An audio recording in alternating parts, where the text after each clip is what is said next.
Hello and welcome to another MCO video. Today's video is part of my Why Physical Games Still Matter series, and this time I'm unboxing Raidou Remastered, the mystery of the Soulless Army for the Nintendo Switch.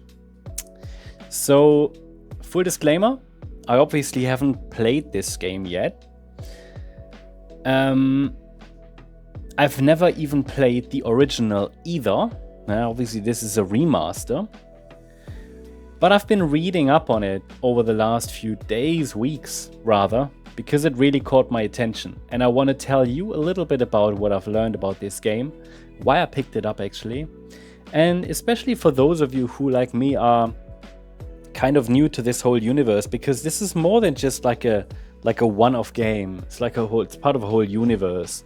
Now, let's open this up first, so I have to remove the plastic. Yeah, it's obviously just a keycard edition. Yeah, no full cartridge inside, which kind of sucks. I know, it kind of sucks. A little, at least. So yeah, but still, you know, you get the box, you get the artwork, something to hold, something to keep. Hold on, I'm just gonna get rid of the plastic. Something to keep. And you can lend it to a friend. You can resell it later. It still matters to me to have something physical. And for a game that was kind of already obscure back on the PS2, I love that it's even getting a physical release again. I mean, sort of physical, half physical, you could say. At least it's better than a download code. So what is this game exactly? Now, from what I've gathered, it's part of a larger universe called Shin Megami Tensei, or for, yeah, those who have difficulties to pronounce that, including myself, SMT. And if you are into games like Persona, that's actually a spin-off from SMT, which I haven't played as well, okay? But Raidou is not like Persona with high school and social sims. It's more like a supernatural detective RPG from what I've been able to pick up, yeah?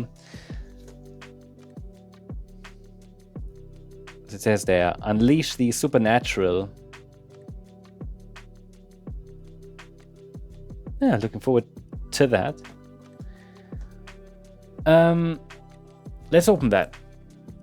Let's open that. So you play... there's obviously nothing inside. Oh, there's at least a little bit of... I don't know what that is. Just a little bit of a... I don't know.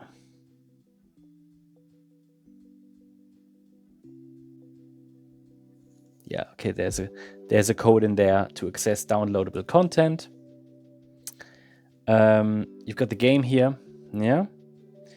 And it's a bit of a shame that there's no artwork inside. Sometimes there's a little bit of artwork inside. This just says support Sega. But you've got the actual game key card, and it says, yeah, it's got this key symbol at the top, which always tells us, well, it's a key card, right? 12 years. If you're 12, you can play it.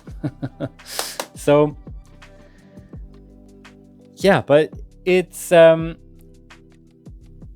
you play as this guy called Raidou, and he's kind of a demon detective in 1930s Japan, and that alone got me interested because you're solving cases, fighting demons, and from what I've seen, you can, you know, you can even summon demons to help you in battle or in investigations.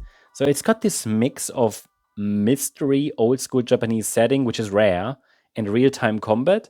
So it kind of, at least from what I've gathered, it feels a little bit like Pokemon meets kind of dark anime or something, if that makes sense. So I'm not quite sure if this is really for me or if I like it, because it's got a special vibe, but I'm gonna look into that. So the original version came out in 2006 for the PlayStation 2, super long title back then.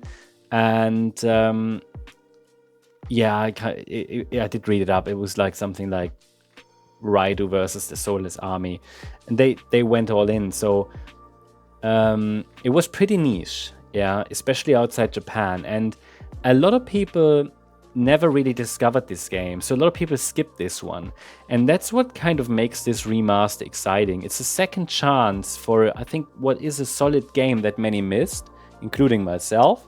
So that's why I like remasters, you know, because sometimes they allow people to rediscover games that they missed. And from what I've gathered, they didn't just port the old game over. From what I've read, this remastered this quite a bit, actually. Let me actually put it into the console, because it has to download anyway now.